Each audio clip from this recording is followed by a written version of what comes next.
अस्सलाम वालेकुम दोस्ता आजा। तो आज हम आए हैं सियालकोट की फेमस बकरा मंडी ਤੇ ਅੱਜ ਅਸੀਂ ਕੋਸ਼ਿਸ਼ ਕਰਾਂਗੇ ਸਿਆਲਕੋਟ ਦੀ ਪੂਰੀ ਮੰਡੀ ਤੁਹਾਨੂੰ ਦਿਖਾਈ ਜਾਏ ਤੇ ਔਰ ਇਹਦੇ ਵਿੱਚ ਕੀ ਰੇਟ ਚੱਲ ਰਹੇ ਨੇ ਇਹ ਵੀ ਤੁਹਾਨੂੰ ਦੱਸਿਆ ਜਾਏ। ਤੇ ਇਹ ਮੰਡੀ ਐਮਨਾਬਾਦ ਰੋਡ ਤੋਂ ਸ਼ੁਰੂ ਹੁੰਦੀ ਹੋਈ ਅਕਬਰਾਬਾਦ ਚੌਂਕ ਤੱਕ ਜਾਂਦੀ ਏ।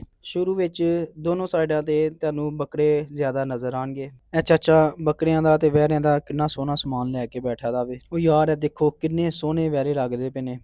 ਮੇਰਾ ਤੇ ਦਿਲ ਕਰਦਾ ਪਿਆ ਇਹਨਾਂ ਚੋਂ 2-3 ਵੈਰੇ ਲੈ ਲਵਾਂ, ਪਰ ਰੇਟ ਇੰਨੇ ਜ਼ਿਆਦਾ ਨੇ ਕਿ ਬੰਦਾ ਸੋਚ ਵੀ ਨਹੀਂ ਸਕਦਾ। ਇਹ ਵੈਰਾ ਤੇ ਮੈਨੂੰ ਬਹੁਤ ਹੀ ਪਿਆਰਾ ਲੱਗ ਰਿਹਾ ਹੈ। ਚਲੋ ਆਓ ਇਹਦਾ ਰੇਟ ਪੁੱਛੀਏ।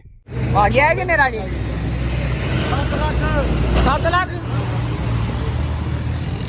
ਸੋਹਣਾ ਮਾਸ਼ਾਅੱਲਾ। ਬੱਚਾ ਚੱਲ ਕੋਈ 6 ਲੱਖ देखो बाबा 2 लाख का महंगा है। बच्चा है बा बच्चा है ਲੱਖ ਤੱਕ ਨਹੀਂ ਸਮਝ ਆਂਦੀ। बाबा 1 लाख नहीं बाबा 2 लाख का 1 रुपया तक नहीं यार सही कह दिया। 1 लाख कह दिता जनाब इस बकरे का। बकरा मंडी में नहीं। हाँ जी ये जगड़ा बकरा मंडी में नहीं है बाबा। नहीं बकरे तो हैं सारे सबके पास है। आज यार सी अपनी एवरेज ਵਧਾ ਕੇ ਆਏ ਕਿ ਯਾਰ 10 ਹਾਲ ਤੁਹਾਡੀ ਬੜੇ ਪੈਸੇ ਨੇ। ਅਸੀਂ ਕੋਈ 2000 ਬਣਾ ਕੇ ਦੇਣਾ ਨਹੀਂ ਚੰਗਾ ਲੱਗਦਾ ਰਹਿਣ ਦੇ ਤੂੰ ਦਾ ਬੱਚਾ ਤੁਹਾਨੂੰ ਯਕੀਨ ਮੰਨ ਬੜਾ ਸੋਹਣਾ ਜਨਾਨਾ ਉਹ ਵੀ ਲੈਣਾ ਜੇ ਉਹ ਵੀ ਚਾਚਾ ਆਪਣਾ ਹੀ ਉਹ ਵੀ ਆਪਣਾ ਹੀ ਉਹ ਵੀ ਬਾਬੇ ਦਾ ਹੀ ਏ ਆਪਣੇ ਹੀ ਯਾਰ ਬਾਬੇ ਦਾ ਹੀ ਉਹ ਵੀ ਦੇਖ ਲੈ ਜੇ ਲੈਣਾ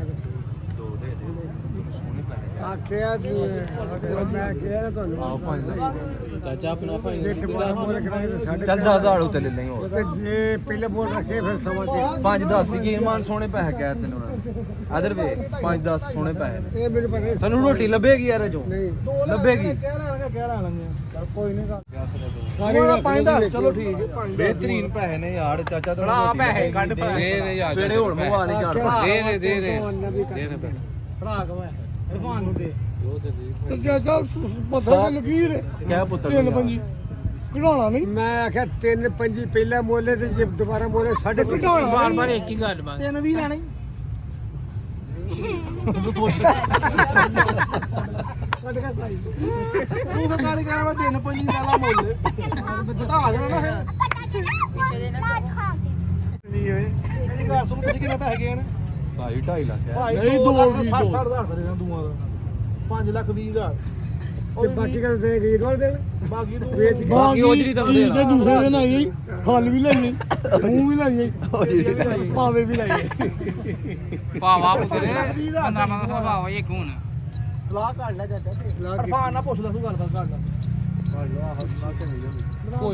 ਅਰਫਾਨ ਬਾਅਦ ਚ ਪਤਾ ਕੀ ਗੱਲ ਹੋਣੀ ਚਾਚਾ ਇਹਨੂੰ ਪੁੱਤਰ ਚਾਰ ਹੀ ਨੂੰ ਨਾ ਖਵਾਣਾ ਵੀ 10 ਦਾ ਖਰਚਾ ਤੇ ਕਰਨਾ ਚਾਚਾ ਉਹਦਾ 20 ਦਾ ਦਾ ਉਹ ਪੁੱਤਰ ਹੀ ਨਾ ਲੈਣਾ ਕੀ ਹੈ ਤੂੰ ਬਾਅਦ ਚੋਂ ਕਸਾਈਆਂ ਦੇ ਵੇਚਣਾ ਮੇਰੀ ਗੱਲ ਤਾਂ ਸੁਣ ਚਾਚਾ ਕੀ ਆ ਉਹ ਪੁੱਤਰ ਹੀ ਨਾ ਵੱਡਾ ਹੁਣ ਕਹਿੰਦਾ ਅੱਬਾ ਭੈਣ ਦੀ ਫੁੱਦੀ ਹੈ ਵੱਲ ਬਦਾ ਇਹ